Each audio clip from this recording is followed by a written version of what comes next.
This week on Today in Space, I'm breaking down a major insight I had when I was on my vacation in Scotland. We were island hopping after we had climbed the highlands. We had gone into the islands of Scotland, and as we went to these different islands that don't have any people living on them, but plenty of awesome creatures like puffins, I noticed a striking resemblance to some of the big things we're going to have to do as humanity as we start getting the Artemis program moving forward, getting human beings living in space more and more often, but more importantly, how these tiny, dedicated crews are going to go from place to place, and how it's very similar to what they're doing in any kind of maritime travel. So let's break down why space and sea travel are so similar, and a really cool thing that I saw as we went to the Isle of Lunga to go check out some puffins in Scotland.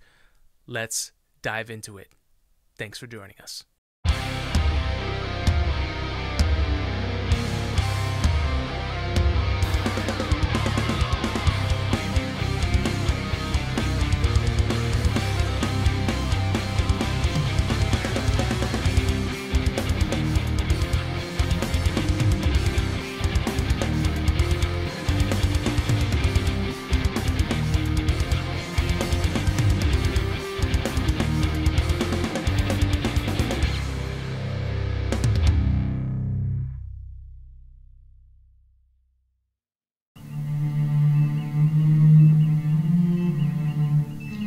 Prepare to move in on the Romulan vessel.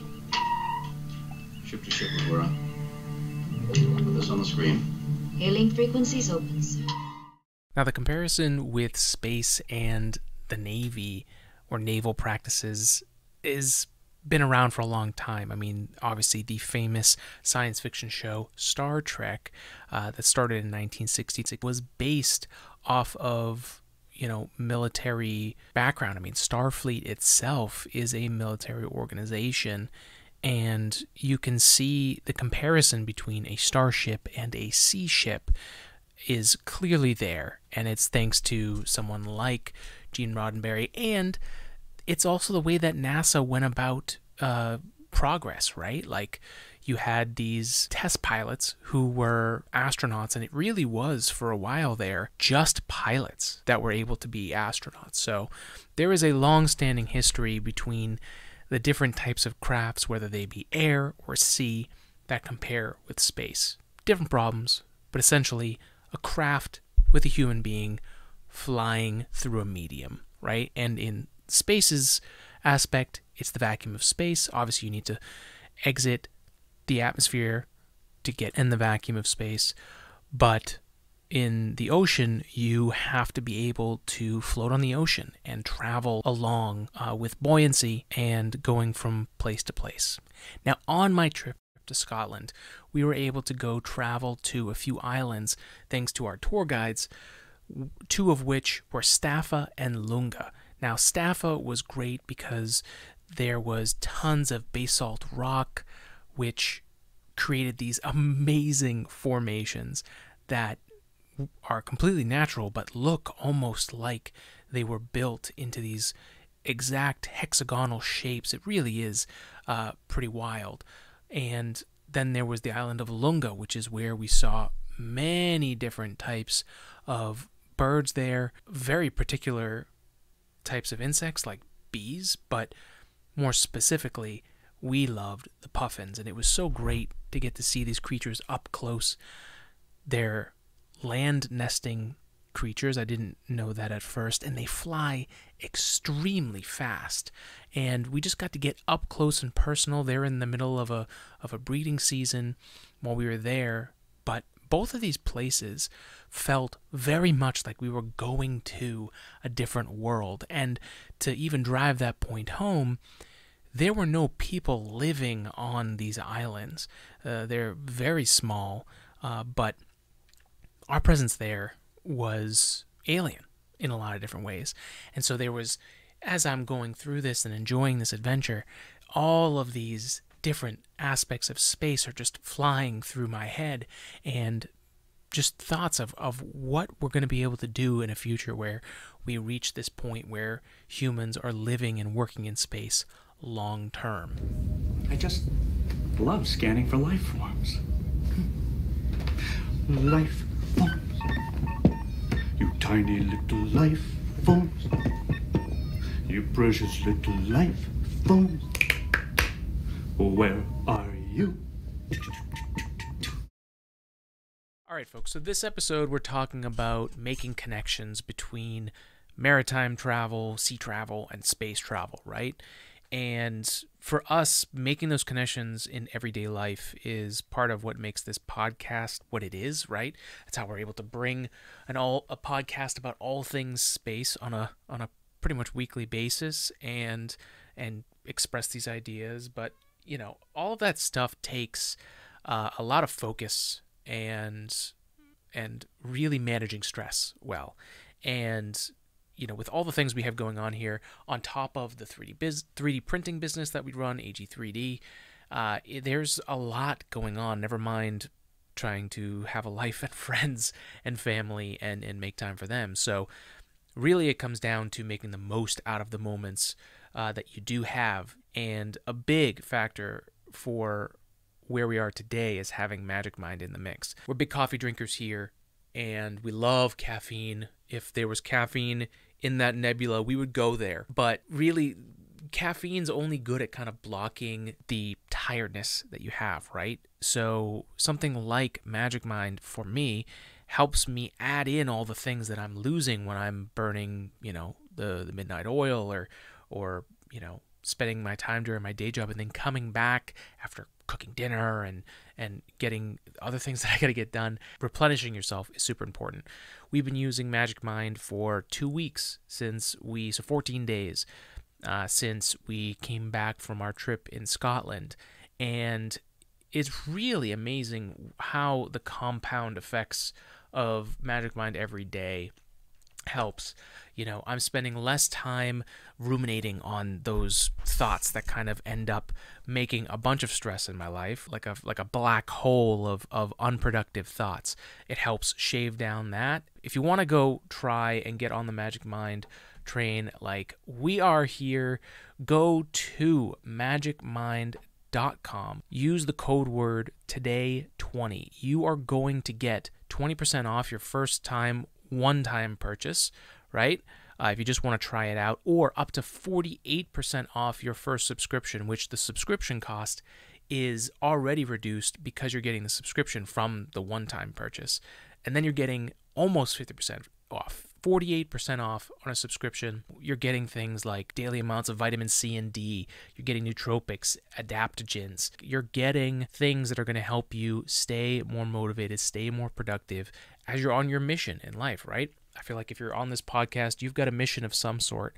And whatever that mission is, you need to make sure that your body and your mind are in the best shape you can be in for the long game, right? Your mission is not just a 5-year mission, right? It's life, right? So give yourself what you need with Magic Mind today in Space 20. Go to magicmind.com. Use the code today20. 20% off your one-time purchase and up to 48% off your subscription. And let us know if you're using it, because we love it and we're super grateful that they're here for us on the podcast and in our daily routine. So today in Space 20, magicmind.com. Go check it out. Even in the early stages, we're going to need a way to go from port to port or dock to dock with our spacecraft and then go to whatever surface we're going to. Now, we just had the Apollo 11 anniversary, the 55th anniversary of humans stepping foot on the moon for the first time. And that mission took the lunar lander module and put Neil Armstrong and Buzz Aldrin on the surface of the moon and then brought them back to Collins, who had been riding the spacecraft in orbit so that the 3 astronauts could head home and get to Earth safely. Now, that did not require any kind of docking before going in. Those test pilots were wild. They flew that spacecraft to the surface of the moon by themselves. Obviously, they had their sensors on board to guide them, but they were flying that craft all the way there. They had to shed the speed they had that they needed to get to the moon and to get to the orbit, and then shed it enough so that they could land safely and then eventually return back. Now, that is a high-risk mission. And yes, the Apollo program did have many other successful landings after that. But if we're talking about setting up this long-term human presence in space, we're going to need these different docks, just like ships have when they're traveling the ocean. We're going to need these docks to be able to have spacecraft, to work on them while we're still in space, to resupply, to refuel, but also to change the whole way that we approach going from place to place. We won't need to shed a ton of that speed. We could actually place an orbiting station in orbit around the moon, around Mars, around these different very particular places that could either be a Lagrangian point where you've got the forces of gravity have evened out, so you spend less energy while you're there trying to stay in this orbital location because of the way that the orbital mechanics work out. But we already have a lot of this being worked on. You know, the Artemis program has, in its big generational plan, it has this idea of the gateways. The lunar gateway would be the first one, which essentially would be like a space station in orbit around the moon that the astronauts could go to, dock, and then prepare for the rest of their landing mission, and then return back to this space station. But the great thing about this kind of a gateway is it just provides this option for human beings to be more strategic and take the time and take less risks for every step of their adventure. And, you know, in these early days when we don't have anything up there, it's gonna be dicey. But once we start building these basically space highways, right? There won't be any tar. There's not gonna be speed limit signs or anything like that. But ultimately, we'll be setting up the groundwork for this routine travel. Now, when I was in Scotland, obviously, you know, it's a very big reminder for me, just like in my family's home country of Greece, being on the sea, ships, traveling on the ocean is a regular thing. It's a part of life. In Scotland, it was very much the same.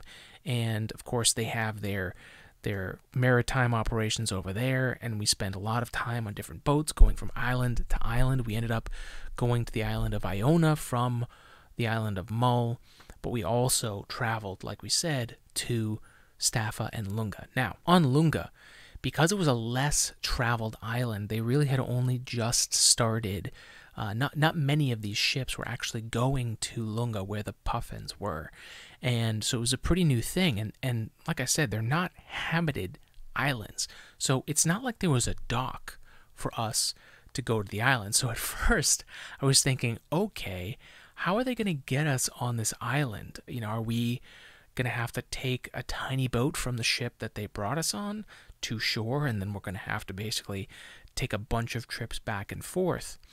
But the fascinating thing for me was they actually had these bridges, docks, that were just floating off the shore. And basically they had one of the crew members take a small craft over to the dock, and then that crew member basically drove the dock over to the ship, and they brought the dock all the way to shore, and we basically had our easy way to get off, you know, disembark from the ship onto the shore, and then this floating dock was brought back out and set out in the ocean to be ready for the next time they joined. They didn't need to spend all the time building a permanent dock on Lunga because it just wasn't necessary, and probably would have affected the environment too, right?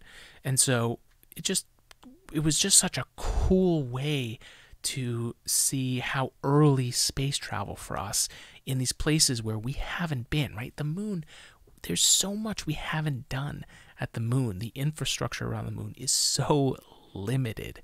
And like even like regular GPS and regular connections for data to Earth are not even set up around the moon, right? Like we basically abandoned the moon as far as human travel is concerned after the Apollo program. because of the loss of interest, and the program was never followed up with another lunar program. We had the space shuttle, but that was low Earth orbit. That was Earth-based travel. So to see something like that floating dock, and the way that small crew, I think it was about 5 or 6 people, handled getting all of these people that were there to go, tourists like us, to go onto this other island that's not habited by humans. It was just so cool to see that. And that's what the gateway could be that NASA is planning. Instead of taking, like we did with the Apollo program, 2 different spacecraft and then having one stay in orbit and the other one go down to the surface and come back up. And even if we had some bigger ship, right, and you were just deploying a bunch of trips from the ship back to the surface from orbit, if you had a large crew, that's going to take a long time. But if you can find a way to make this temporary dock like they did over in Scotland, it just changes the whole way that you're able to travel space. And so for me, it was just such a cool moment of space and real life combining that I had to share. It's not lost on me that, sea travel, maritime travel is in a lot of ways much simpler than space travel. The great thing about maritime travel and sea travel is that you have the ocean, you have the plane of the ocean, that you're using buoyancy, and basically you have the ocean plane to rely on, right? As long as your ship is able to float and is buoyant, that is your plane of travel, and you can navigate that. There's obviously currents and plenty of other things that you have to take into account. But in space, it's 3 dimensions that you need to be aware of and that you can drift from. There is no buoyancy for you to rely on. Really, it's the momentum and the gravity of other planets that are the things that you can rely on. And at the end of the day, the amount of fuel that you bring with you and that you use along the way, also called your delta V, that is your thing that you rely on. And so you build a whole mission based on this delta V and how much fuel you're actually able to bring with you into orbit and along the whole trip. And having this floating dock around the moon or Mars for astronauts to go to and then possibly refuel opens up so many possibilities for space travel and brings us to a whole new level of mission architecture and planning for human space travel that we just have not been able to do. And so as we look forward to Artemis 2 sometime next year and what Starship will be able to open up as far as access for human beings to travel across our solar system, there's a lot to be excited for. But just it's amazing how a little simple thing like a trip to an island full of puffins and a floating dock and a fantastic naval crew can really be an insight into what the early travels of human beings, especially citizens, right? People who are not necessarily astronauts. That crew would be really the true astronauts. And then if we're talking about tourism and getting to the point where just human beings can buy tickets to travel, that's what it's going to be like in those early days. It's going to be a trained crew bringing people back and forth. And there's so much to touch on, but we'll leave that there for this episode. And we want to know what you think. We want to know how much you've ever thought about how close sea travel and space travel is. When you look at the future of space and where we could go in the future here as we begin to work and live in space, how close to that Star Trek sci-fi reality do you see us coming to? Or do you see it going a different way? We'd love to hear from you, so hit us up on social media, Today in Space Pod on Instagram and Twitter, Today in Space on TikTok. Today in Space Podcast on Facebook and email us at todayinspacepodcast@gmail.com. We'd love to hear from you. It makes this show what it is, and we get to hear what else you might want us to talk about on this All Things Space Science podcast. We'd like to thank Magic Mind for being a sponsor. Don't forget to check out our special discount in the comments below. Today, 20 for that code, magicmind.com. And that's it, folks. Make sure to make it so. And have a great week. Spread love and spread science. And we'll see you on the next episode of Today in Space.